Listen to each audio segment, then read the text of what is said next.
Okay, well, my name is Stephen Skory, And I'm John ZuHone. and we are going to be doing a hands-on of simple visualization in YT. Um, so, briefly, this is what we're going to be doing. We're going to hopefully, you've all been able to start YT on your laptop or on the supercomputer. And then we're going to learn how to make projections, we're going to make slices, we're going to make phase diagrams, and we're going to learn how to center our projections and our slices and our phase diagrams. We're going to learn how to scale and change the color maps of our projections. We're going to change how to do callbacks, change what things get plotted on top of the picture, and then, I guess I did color maps twice. Well, I guess color maps are just that much fun. Yeah.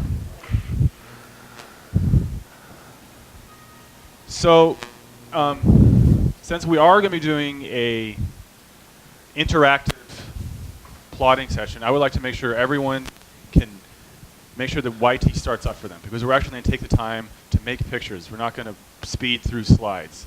So, is anyone out there having trouble starting their YT? And you can try with PyYT or YT. And if you haven't activated, you can use the activation script. And we have people who can walk around the room and help you as I'm talking. We don't have to stop the show just for you. So if you are having a specific problem, raise your hand. Matt or Sam or Britton can come over and give you a hand. Okay. So we're going to be working with two data sets, and we'll be showing pictures from both of them. We have the Enzo64 data set, or the gas sloshing around flash data set. They're both available from the download script. They're both on the hard drive that Brian O'Shea's been passing around, and they're both on the Nautilus machine. So pick which one you want to use, because the pictures that you'll be producing should match the ones on the screen. And all the scripts that we'll be showing you to use work just as well on both the Enzo and the Flash data. So you can either, you can make a symbolic link, or you can copy the data, or however you want. And if you have trouble with this, again, just raise your hand, and Matt can come around and help you.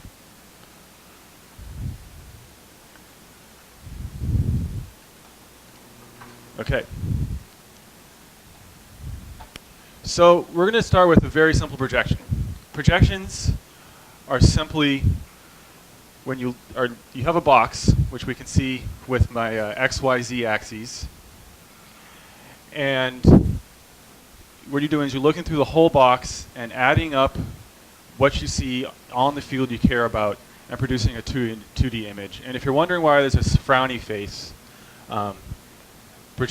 doing the view, I would also be frowning if I didn't have a body and hair, ears, and also science is kind of frowny a lot of the time, so I felt it was also appropriate for that reason.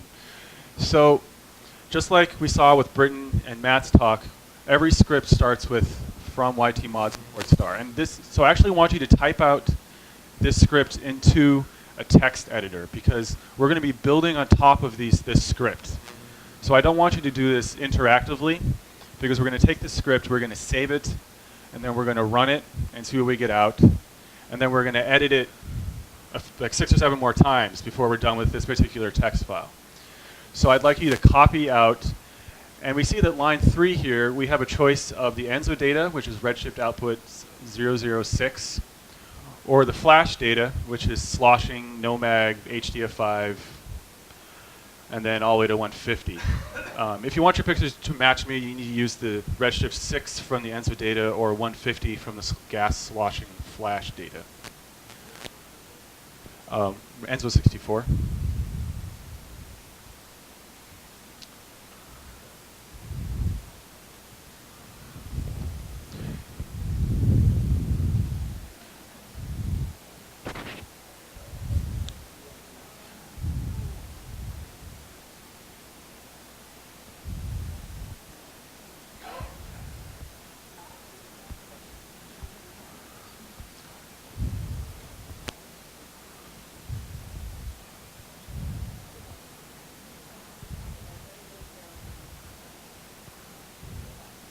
handles look different. Oh, yeah. Yeah. So if you're not actually in the directory where these are, you can add the directory path to these file names. You might have to do enzo64 underscore rd006 slash 0006. And if you're having trouble with that, just raise your hand. Don't be shy.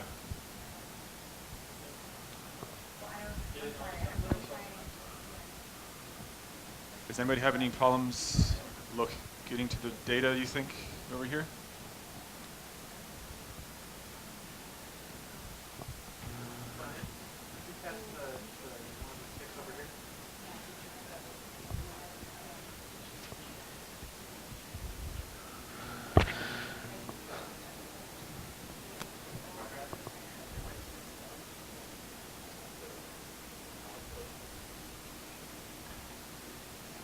Oh!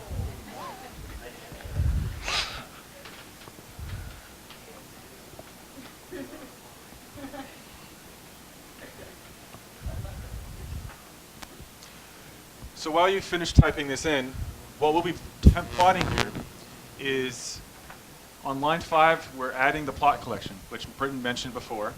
And then on line 6, we're going to be plotting a projection of temperature looking on the z-axis, just as the triplet axes show here. And we're going to weight this temperature field by density. So cells that have a higher temperature or higher density will be things at higher density will be, given a stronger weight in the normalization. And this line 7 will save the script to a file with the prefix of 1. It's not the most original name, but since we're going to be making about 15 pictures in this talk, I felt like making them sequential probably was the easiest way to go. So is everyone finished copying the script? Not quite yet? Okay.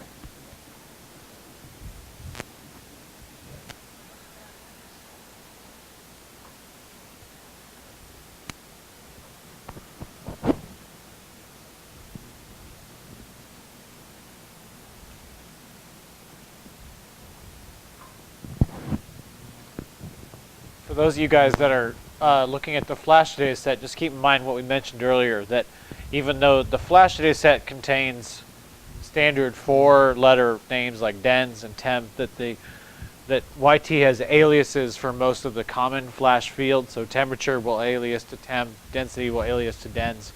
So it'll be able to pick those up just fine. You'll be able to use the script exactly as it's written.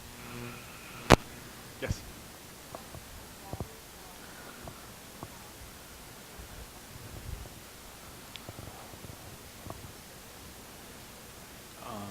I don't know how to do that.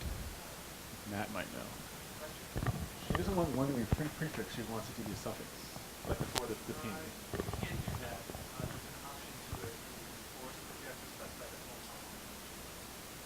So the reason that, when you call pc.save, what it'll do is if you don't supply an argument, it takes the base name of the parameter file as a prefix. Now the reason that it's just a prefix rather than the full file name is that you can add multiple projections to it. So when it appends to the prefix, things like projection underscore x underscore temperature underscore density. The idea being that you add a whole bunch of plot to your plot marks and you save it out, and it comes out and you can still identify just from the file name what each one is supposed to be. Okay, so I think everyone's probably copied the script. So let's take a look at what you should be looking at. First of all, I forgot about this slide. This is what you should see when you actually run the script. The stuff we've seen before where it prints some information about the data set. This is the printout for the ENZO data.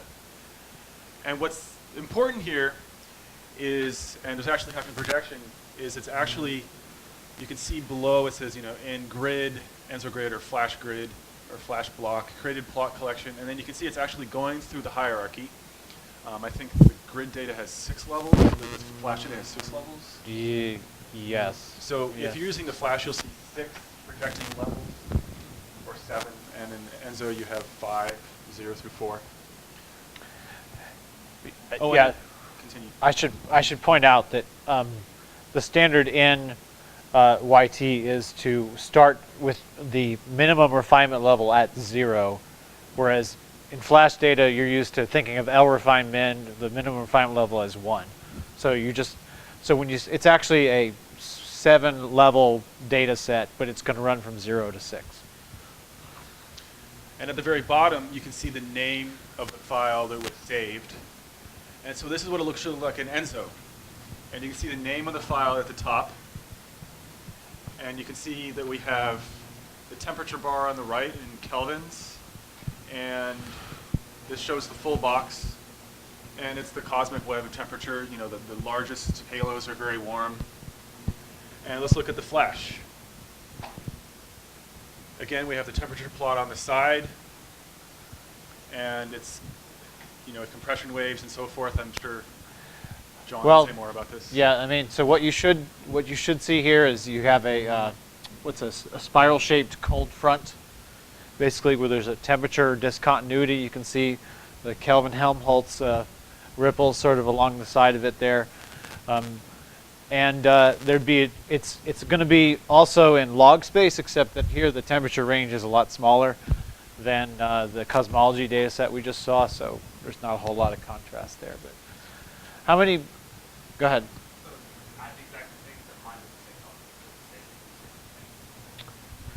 Are you using a flash or an Enzo data set? Okay. Okay. There might be a quirky thing with the alias, where like it's aliasing the name correctly, but not necessarily the unit. So that's something we'll have to look into. Well, I think I should point out that we've done some tweaking of these aliases in the last couple weeks. So depending on when you installed the code, you might have something that gets this correctly, or you might not. So. Yes. Yes, we're going to. That'll be coming up. Yeah. A lot of you are wondering why there's 0 or only 1 mark on the color bar here. We're going to show you how to fix that coming up. Okay, so next what we're going to do is we're going to learn how to, question?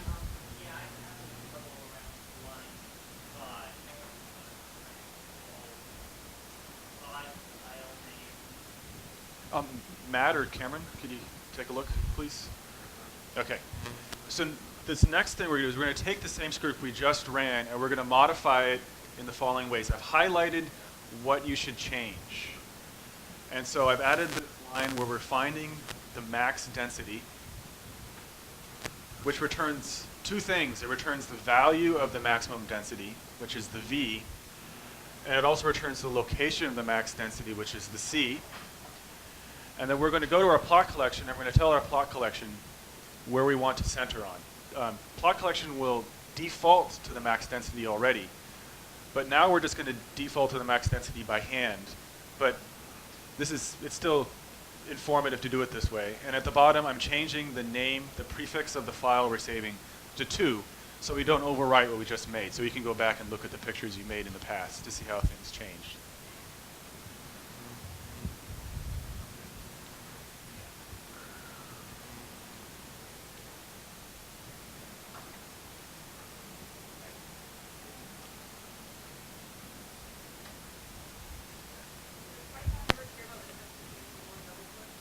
No. Yeah, single double quotes are interchangeable. What's up, Nathan?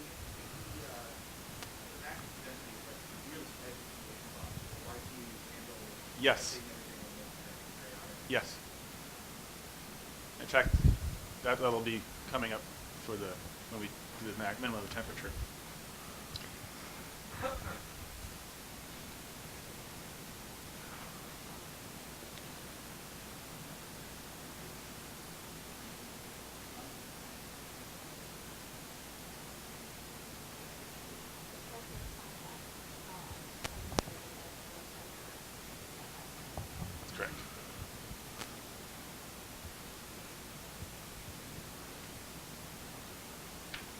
Okay.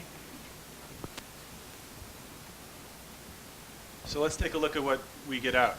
And in fact, we should get exactly what we got before, because like I said, the default plot collection already centers on the max density.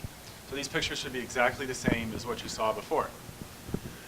But now we're going to center on the minimum of temperature. So I've commented out this find max density, which I just had you add, and comments in Python, of course, are done with pound or slanted hash symbols. And then just below that, I've added a find min of temperature. And then you might also want to change your pc.save to 3 so you don't overwrite what you've already done, and just to keep things more organized. So why don't you go ahead and make these changes, and then in a little bit I'll show you what you should be looking at.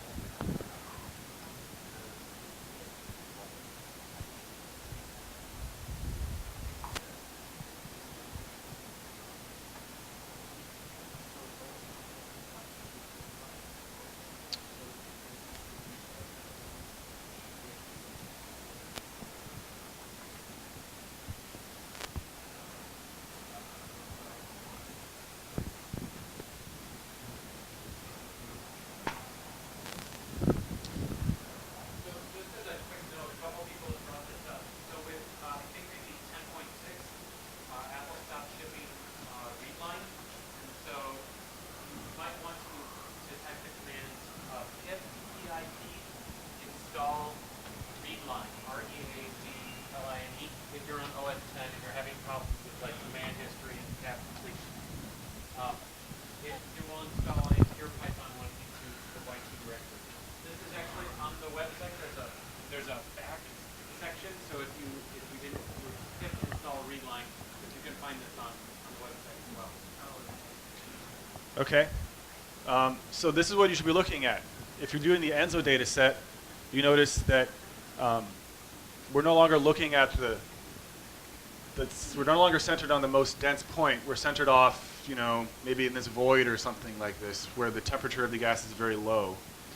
And if we look at the flash data, it's even more interesting because the corner of the flash data is where the coldest is. And so we're projecting this with using the periodic conditions. And so that's why I have these funny lines, because this is actually the edge of the box that we've plotted. But clearly we centered on the coldest gas. You can see blue. So is anyone not seeing what we're seeing and completely lost in the woods? Okay, good. Oh, okay. Yeah. What's going on? Yeah. Not really find that Yeah. data. Oh. So I think, as Britton said before, Yeah. plot collections, you can do actions to them. You can Is it do things, and it's like a collective. underscore So if you want to zero? set the width of your plot collections, or you want to change Go the under color DD bars, 006. these are things that will operate on all the plots at once. And so let's change our plot in a subtle way. It's data. Notice that I've taken off the find min on temperature, so we're going to we're recentering back on the density. So you just need to remove where you're finding min temperature and remove the comment on the find max. And then we're going to add a new line here at line 9, where we're going to set the width at 0.1 unitary. Because these two data sets are actually very different, one's 150 megaparsecs across, the other one is, you know, maybe a few kiloparsecs across. We're not going to be using physical units. We're using this unitary keyword, which rescales with the size of the box. So unitary is the size of the box. So basically what we've done is we're zooming in by a power of 10 onto the most dense part of the simulation. And that's what this line number 9 is doing for us. And don't forget to change the pc.save to 4. When you do this, are you moving it this way? Are you also changing the depth while it's different? Yes. No, that's right. You're not. You're not changing the depth. That's a bit more advanced. There's as-is projection. Yeah, I really think you use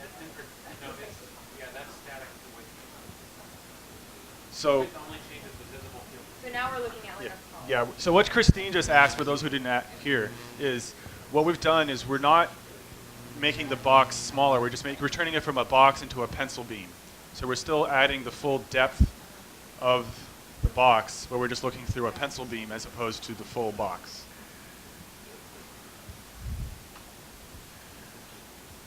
And so if you are using Enzo, you should see something like this. And now we've zoomed in on the biggest halo in the box. It's probably a fairly large cluster.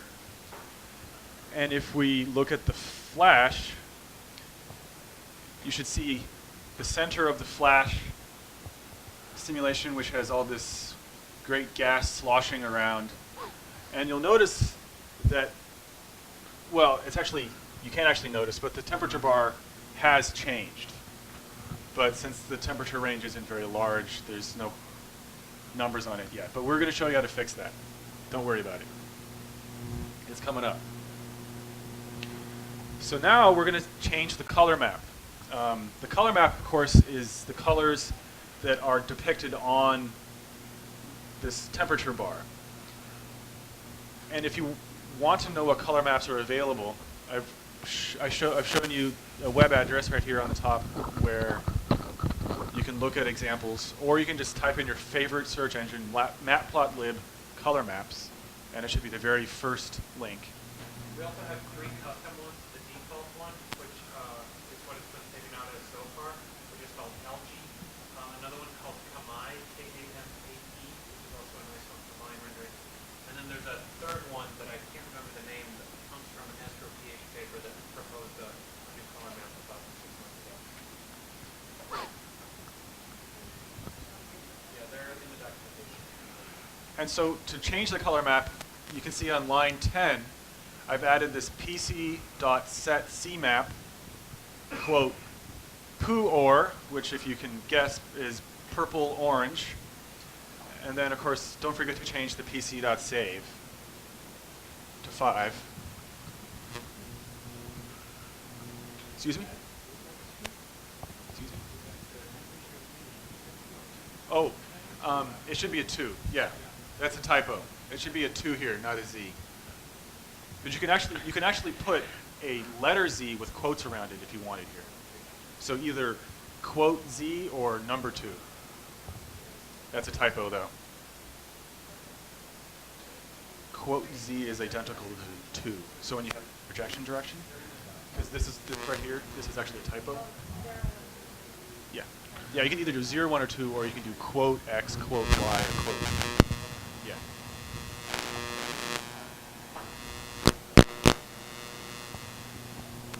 So I don't know if you guys heard, there's a confusion. There's a typo here. This should be a 2. But you can also, if you want, you can put a quote Z, because 0, 1, 2 for the principal axes, or quote X, quote Y, or quote Z is equivalent.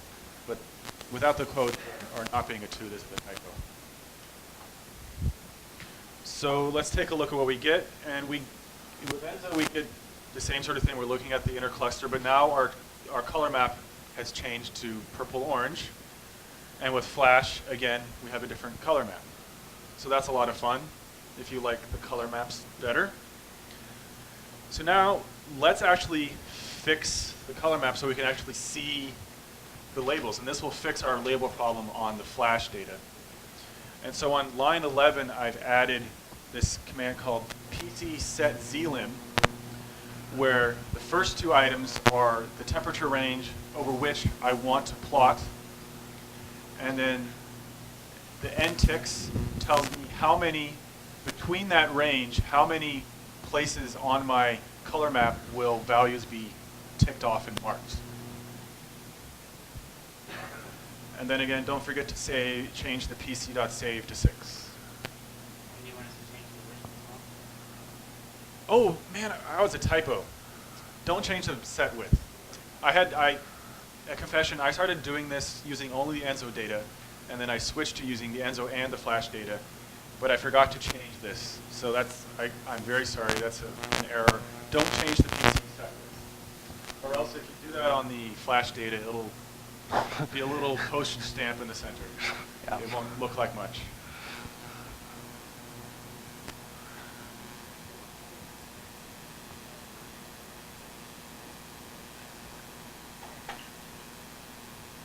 Yeah, only change the things that I think I'm pretty sure all the things that change one are always highlighted. And if they're not highlighted and they change, it's a typo. Oh, just search matplotlib. Yeah.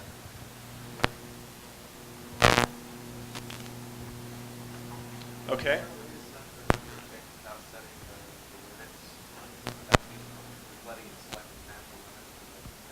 I don't think so. No.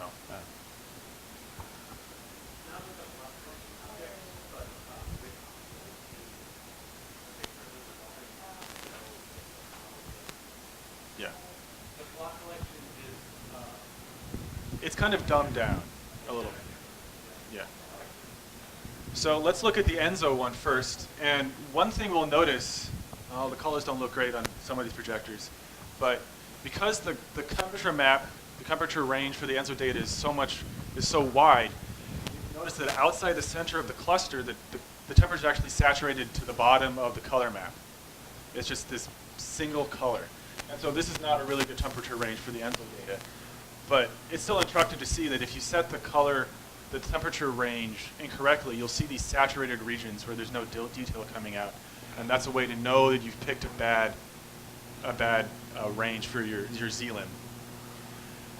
And let's look at the flash. Looks like, again, for the flash, we didn't pick a good range.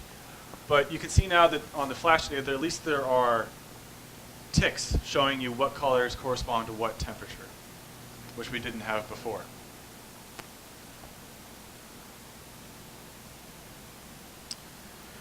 So we're going to switch gears to do what are called plot modifications, which instead of changing how the plots look collectively, which I'll reemphasize, we'll reemphasize later, these are things that get put on top of an existing plot. So what you've done is you've already made a plot, and then you're going to put something on top of it to, text or something else. So the first thing we're going to do is we're going to take the same script, but we're going to remove all of the PC set commands that I've just had you add. So you either can delete them, or you can comment them out. And then I'd like you to add this line number 9, p1.modify with this quote, this bracket quote grids. And don't forget the trailing open and closing parentheses, and then change the pc.save. So again, don't forget to remove all the pc.set underscore commands. You can either delete them or just comment them out.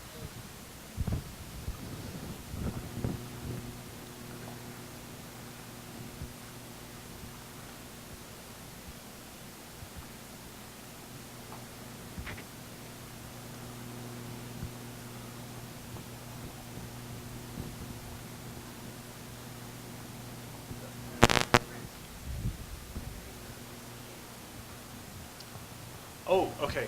So remember, so the question was, what's the difference between editing PC and P1? That's a really great question. PC is the quote plot collection. You can think of it as kind of a bucket that holds a bunch of plots. And as we'll see in the future, if you have more than one plot, if you do a pc.setZlim, it'll change all the plots to that ZLIM. But P1 refers to just this projection that we just added right here. And when we do modifications with the modify, we only change one plot at a time. And so you cannot do pc.modify, but you can do p1.modify, and that'll modify only one of the plots at a time. That doesn't work, because you changed the plot collection. Some of your conceptual issues we are aware of, and we'd like to fix them in a future release, but this is how it is right now. block collections normally were designed from an object. So they retain some of that history. So for instance, back in the day, you wanted to look at like a Gaussian cluster, typically what you would do is you would set up a block collection along with projections of light going all through that. So that's why command takes off. However, block collection objects themselves are extremely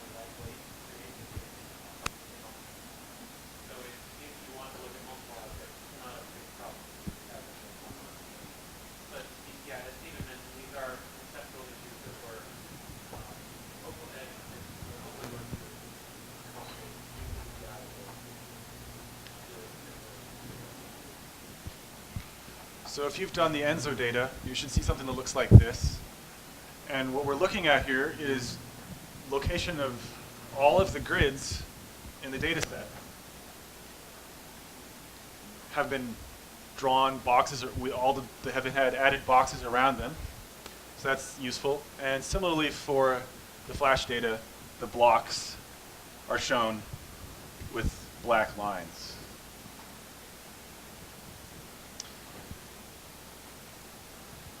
So when you do multiple modifications to a ENSO or a projection or a flash, they happen in order. You can do more than one modification. So we're going to add another modification here on lines 10 and 11, the text modification.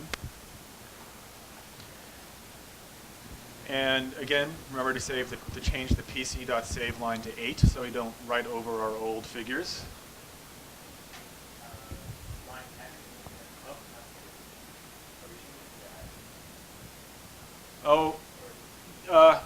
Man, I wasn't very careful. Keep it at 2. Remember, what I've highlighted you actually want to change. If it's not highlighted and changed, it means I did something wrong.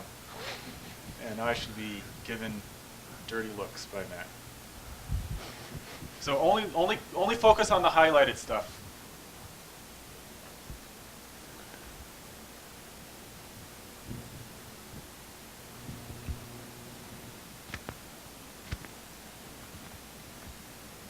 For those of us who are not Python experts, maybe you can talk through some of the syntax Ah. there. So I see you're pressing a dictionary. But Okay, so that's actually a good point. So in Python, there's a number of conventions. What I've done on line 10 and 11, that's actually one command on 10 and 11. And first of all, most commands, if they're multiple lines, you have to add a backward slash that tells the interpreter that this is a command that's on more than one line. But because this is a list with this comma after the text, the interpreter is smart enough to know that this command isn't finished. So I could have put a backward slash after the text comma, but since there's a comma, I don't have to. This text args is actually a thing that goes straight into the matplotlib text plot command. So if you were to go to matplotlib's homepage, and there's a big long list down below the top header of all the commands in matplotlib, you'll see a text command. And if you go to that text command, you'll see a whole bunch of preferences of formatting and other things you can do. And they'll have things exactly like color. So there's under the text command in matplotlib, there's a field named color, and there's a field named size. And this goes directly to that matplotlib command. And it's fed through this dict, just like, what's your name? Ian mentioned, which has these curly braces rather than parentheses or brackets. Any questions about that? There is a space, just to make it clear there's a new line. You don't have to have a space. You can have as many spaces as you want. Because there's the comma. So this is what you should see, that now there's a text on top of the black lines on top of the projection. And you notice the text is on top. That it's not, the black lines are not piercing through the text word because things happen in the order that you put them in the script. And Sorry, I have a very secondary question for the ENSO data. Yeah. On my color bar, I don't have 1, 10, I don't have 10, 0, technically 1. it's probably some matplotlib. Okay, so it's not a big deal. Yeah. Yeah. Some matplotlib. Something. Matplotlib is very temperamental and has a lot of peculiarities. So that's Flash. And so now I think I'm going to hand it over to John. Yep. You want the pointer? Yeah. Hit the top button. Okay. So, as we've already mentioned, it's called a plot collection for a reason. It contains multiple plots. Just think of it as the bucket that has all the plots in it. The PC set commands act collectively on all of them, and the PC save saves them all to disk. So if you've got, you've got a bunch of, if you've made more than one plot, like more than one projection, or maybe made a projection and a slice, or some of the other things we're going to show you, then once you've made all those plots, if you call these last two commands on those plots, it will change all of them. So keep that in mind when you're writing scripts. And so just for an example, we're going to add a second projection. So notice that the first projection is still there. It's called P1, but we've taken out the P1 modified lines. So we're not going to have the grid boundaries or the text on top. We've added a second projection that we have set equal to P2. It's still 0. And it looks like you need to change the, it's gone out. Looks like you need to change the number here on line 10 to 2, signifying the z direction. So this time we're going to project the velocity magnitude, and we're going to weight it with the density just like with the temperature, and again change the number in pc.save to 9. Right. So velocity magnitude is a derived field that YT knows about. It's a field that's defined in YT, and basically a derived field, which will be discussed in more detail at some point, is just a field that takes information from existing fields and then combines it in some function basically to get you a new field. So velocity magnitude is obviously just going to be the magnitude of the velocity vectors. So in Enzo, it's going to take, x velocity, y velocity, and z velocity and create a velocity magnitude. In Flash, it's going to take vel x, vel y, vel z, and construct the velocity magnitude. So when you make those modifications to the script, the Enzo dataset looks like this. You can see that the velocity magnitude is in centimeters per second, and you can also see that sometimes matplotlib will take the color bar and it'll scale the color bar with, just like basically the first number or two associated with the decimal point, and then it'll give the scientific notation exponent up here at the top. I actually don't know how to change that behavior. It's probably some deep matplotlib thing. So, and this is what the Flash data set looks like. And just to reemphasize, when you call this script, you'll also be getting 9 projections z density underscore density. But we're not showing them because they'll look exactly like we've done a few times before. So you should be getting 2 plots with this script you just called.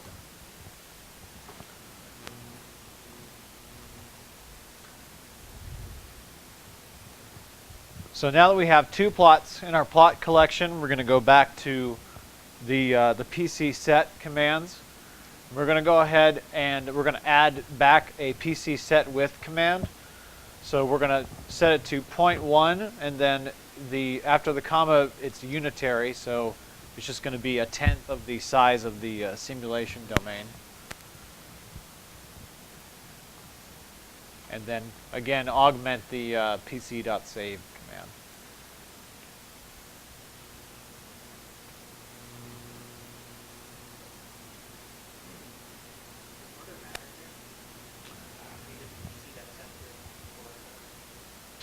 Before P2, you mean? Yeah. So PC does that with numbering. But that's a wide way to confuse yourself. If you start interleaving PC set widths.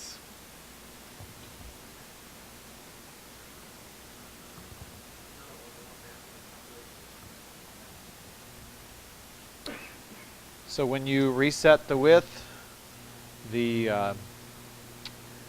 temp is this okay? So this is the Enzo data set. So this is the temperature plot that we had previously, And it should be velocity in the bottom. and it is The name's wrong.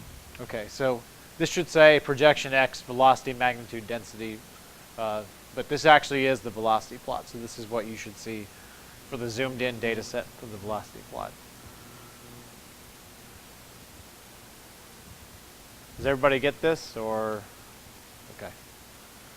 And then if you're using Flash, you've got the temperature plot up here and the velocity plot down there. I got the name right here.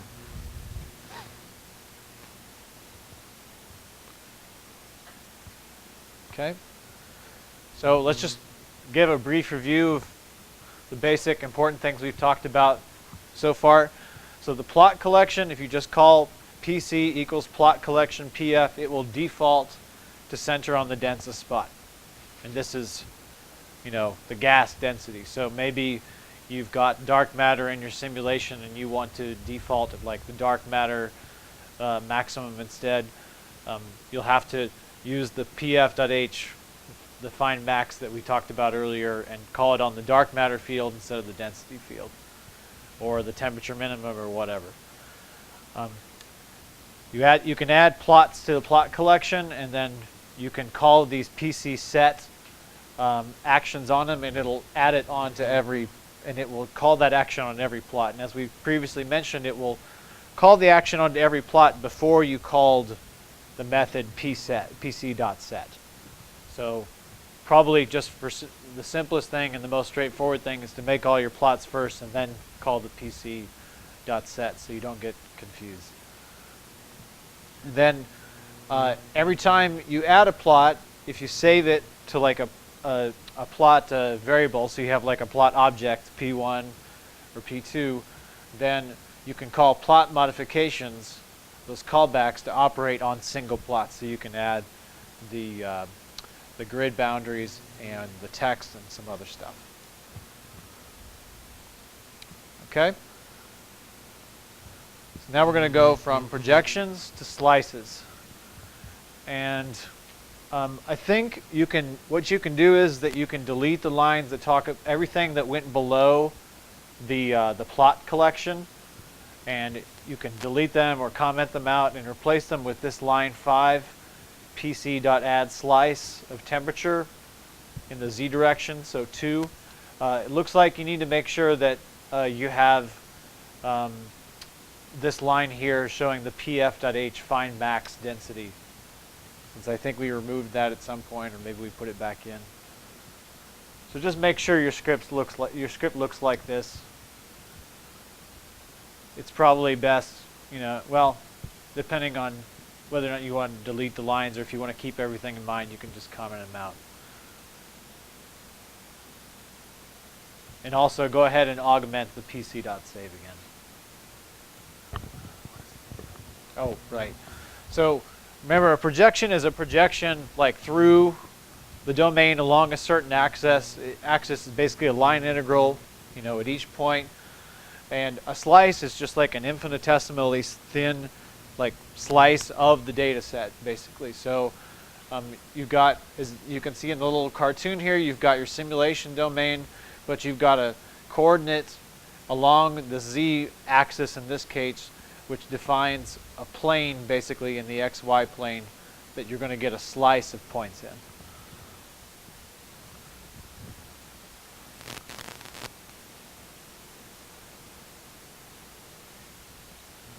Okay.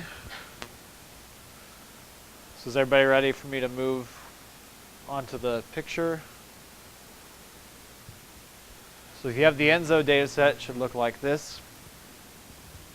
So we've defaulted to the densest point, and basically you've got a slice mainly of the cluster here in the center. And you've got some other material out here, and you know, you keep in mind that in the projection plot you were projecting through all the material along, you know, all the filaments in the box. Here you're catching a lot. You're only catching like parts of the filaments as they go through the infinitesimal slice. So you're getting a lot of voids here where the temperature is very low. But it's useful to point out because this is not a projection, this is physical temperature. So the cell that's being plotted on these plots, that's the actual temperature of that cell, which can be useful because the projections, it's not, you know, that's not the actual physical temperature. It's a, you know, weighted integrated temperature. The thickness is one cell. Well, the thickness is infinitesimal, but it's only asking the temperature from one cell. Yeah, yeah. Right. So if you're curious about, obviously if you're curious about like what the actual simulation value is, the slice might be better. If you want to make a plot that will look something like, you know, a real observation, so example for temperature, if you weight it with density, you might get something close, not exactly the spectroscopically measured temperature, but something close. Or, you know, you can make projections of density or dark matter density, stuff like that. So that's the ENSO data set. The slice through the flash data set and temperature looks like this. So you get the wonderful spiral shape there. So has everybody got something that looks pretty much like those last two? And just like we did plot modifications to the projection plots, we can also do them on the slice plots. So we'll go ahead and take the same script, and then we're going to add this p1.modify velocity. So it's a callback similar to the grids callback that we had before. It doesn't take any arguments inside the parentheses.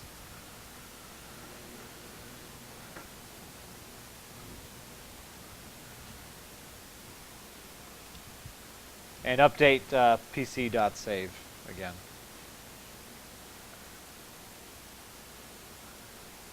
So what this will do is that it will add velocity vectors onto the plot. Now I'm going to ask Stephen to explain the apparent quirkiness of the ENSO plot here. So I did this on purpose. You'll notice that on the right-hand side of the ENSO data, there's no arrows. And this is because that's actually the other side of the periodic box. And the velocity callback does not work with the periodic conditions. And I did this on purpose because I'm calling out to say to people, here's an opportunity for you to think about how to become a developer of YT. If you are plotting this and you are upset that there's no arrows over here, this is a perfect opportunity for you to come into the code. There's already most of it there, these arrows. And you need to just come in and figure out how to add the arrows on the... It shouldn't be too difficult. But it's things like this, things that you start using YT and you notice, wow, I wish the arrows were over there because this is really ugly. Well, you can dive in and fix it. And if this is something that's important to you, you can ask one of us, we developers, and we will give you some starting tips of where to look. And we'll, on day 3 especially, we'll talk about how to become a developer. But it's things like this that are irritating and ugly and obviously wrong that we want you to say, wow, I care about fixing this. And that's how you become a developer.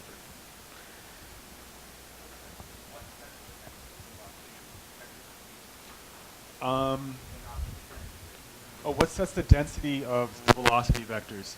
I think that the tails are pretty much set on a grid, it looks like to me. So I think there's probably some grid.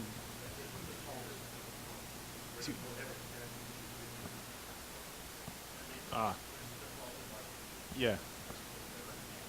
Okay.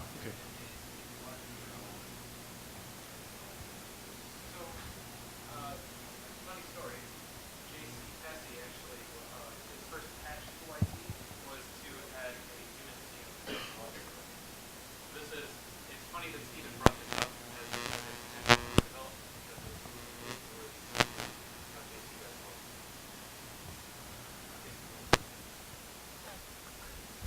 So I should point out that for a lot of these methods we're calling, either on, not all of them, but for some of them at least, for either the ones on the plot collection or the ones on the individual plots, some of them have optional arguments that might be useful to you. So if you type help, pc.set, width or whatever, it should tell you, hopefully, as if we did our due diligence, as we said earlier, it should tell you what some of those optional arguments are that might be useful, or you can look stuff up in the documentation and it'll tell you what the optional arguments are.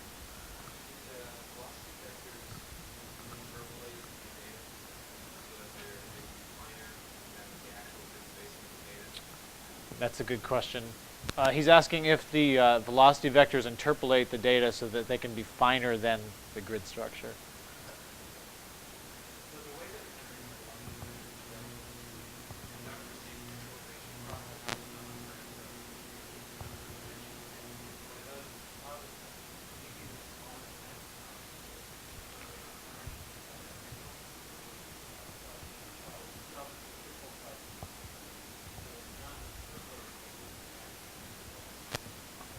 for cells that are larger than the signal size, the velocity vector really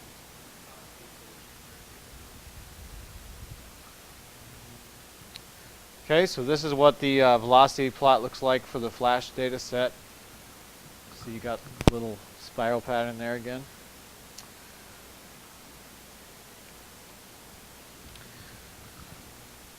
And now we're going to really mix things up because we're going to take our plot collection and we're going to have a slice and a projection in the plot collection at the same time. Sorry, so if you want to change the color of those arrows, does it work in You'd have to do, remember like the texting, yeah, there's a dict you'd have to pass. Yeah. It'd be like the No, text it's call fine. from earlier slide, yeah. That's a good point. So here we're gonna take our plot collection. We're gonna have a slice and a projection plot. So we've got we're modifying lines 6 through 8, and we're augmenting the plot number at the bottom. We've taken away the velocity vector modification. Okay. Okay. So what's the So again, a typo. Life's tough. These should both be densities. Those should be temperatures. So PC add slice, quote, temperature, add projection, temperature. Both quotes should be temperature because the next pictures will be temperature, not density. So we've added 2 plots, and then we're calling PC set width, and that's going to change the width of both of those plots. So it's going to make it 10% of the size of the simulation domain. And you notice that we've also called this the PC set CMap to the cool color map, and it's going to change the color map of both of those plots because both of those calls came after we defined both those plots.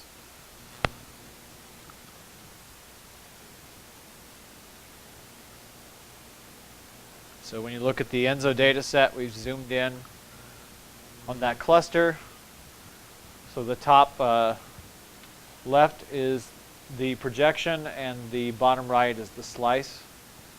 And they both have the same width and they both have the same color map because we called those collective actions after we made the plots. And the same thing for the flash data set. This looks like in this case it looks like we actually did go along the 0 axis because that's definitely not the same. 0, yeah. So, but it's a good example of what, making a projection along the 0 axis. So you're basically going through like this on the spiral structure.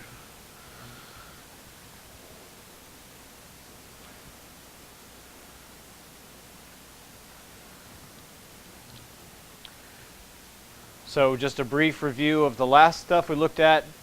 So slices pass through the center of the plot collection. So you define the center when you make the plot collection and perpendicular to the viewing axis. So basically you get that plane at that center perpendicular to the axis you chose. And collective actions act on the slices just like they do on the projections. So now we're going to add a completely different type of plot. So we're going to talk about 2D phase plots. So suppose you have 2 different variables that you're interested in this case density and temperature, and you want to have a plot that shows how much of stuff is at density X and temperature Y. And so you can make a plot that basically you'll see it in a minute. It's a lot easier to see than it is for me to describe basically how much mass there is in solar masses of stuff at a certain density and a certain temperature. So in this case, we're adding we're adding 2 phase plots.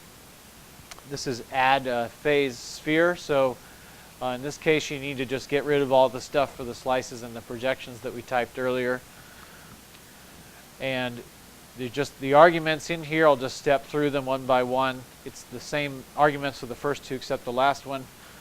What we've got here basically is that we are defining the radius of the sphere. It's 128, and the unit comes right after it. It's 128 megaparsecs. It actually doesn't matter because in both simulations, this is larger than the full simulation. So we're just looking at the whole box. So if you set your radius larger, and also I'd like to point out the reason why I've highlighted what I've highlighted, that's highlighting the difference between P1 and P2. P1, I'm just closing after cell mass none, and P2, I'm adding this weight of none. That's the difference between the two.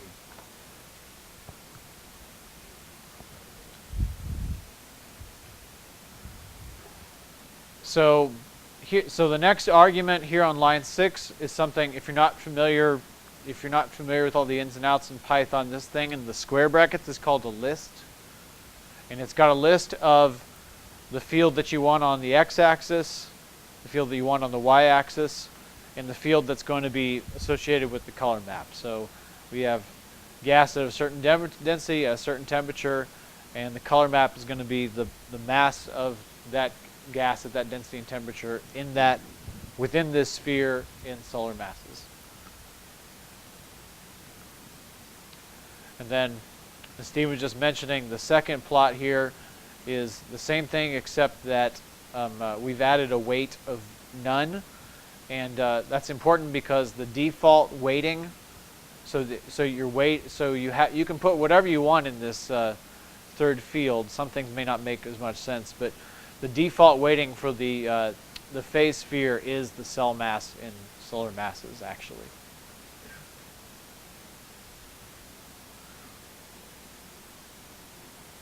So this is the first plot where we have the weighting on, and you can probably explain a little better. Yeah. There's some pretty interesting features in this So plot. what you're seeing here actually, because we've weighted by cell mass, is you're actually seeing the AMR. Because once we go to a certain density, the AMR decides to refine that cell, and so the cell mass actually drops, and that's why we're getting these vertical lines in the way we're weighted. And if we go to the next slide, you'll see it's a lot smoother, because instead of weighting by cell mass, we're weighting by none. So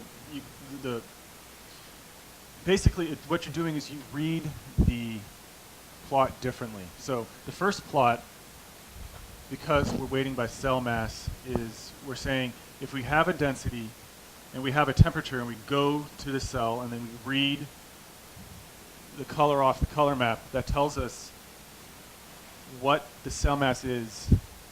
Am I saying that right? So basically the difference between weighting something with none and weighting with a value is how the average is. Yeah.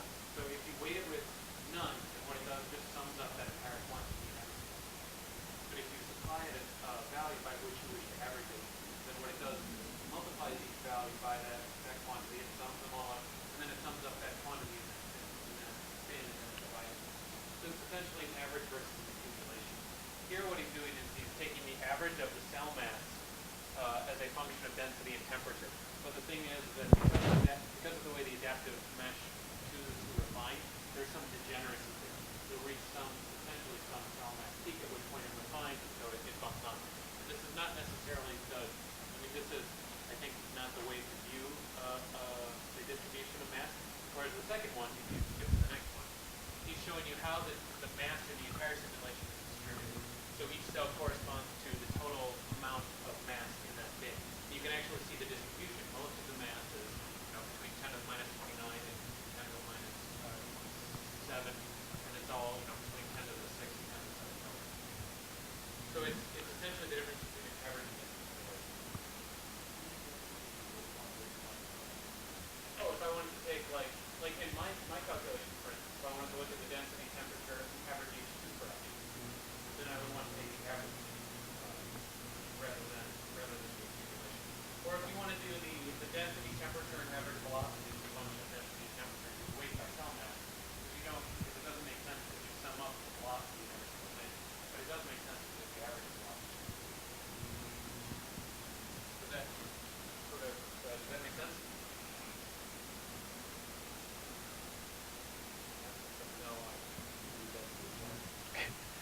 This is probably also a good time to point out that cell mass in sun is a derived field, just like velocity magnitude is.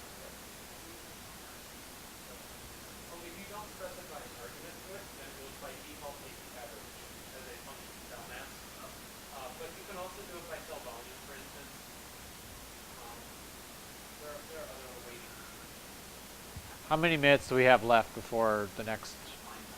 Okay. Well,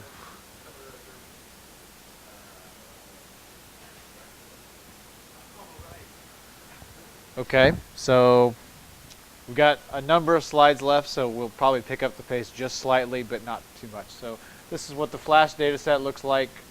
Same concept. You don't see vertical lines, but you do see some evidence, I think, of the AMR there. And then this is what it looks like without the weighting.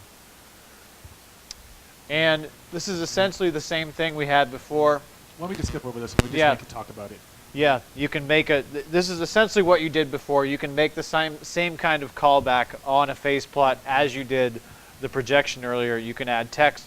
You can change the color map. So I wouldn't bother going through this. It's basically the same thing we did before. So you get a similar kind of result. You just change the color map like this for the ENSO data set, like that for the flash one. And apparently there's one more thing to do, which is a 1D radial profile. Should we go through this very quickly, or what do you guys think? Okay. So let's take a couple minutes on the radial. Yeah, this is a one-dimensional profile, not necessarily a radial profile.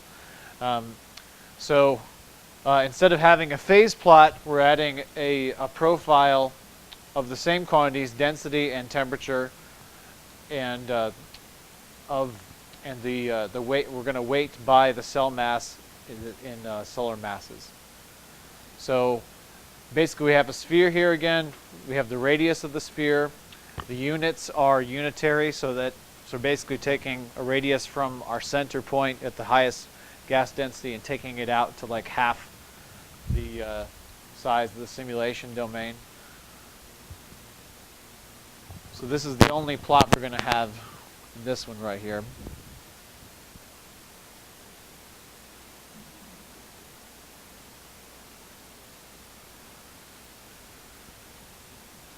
When you're done changing that for the ENSO data set, it should look like this. Oh, go back, sorry. Is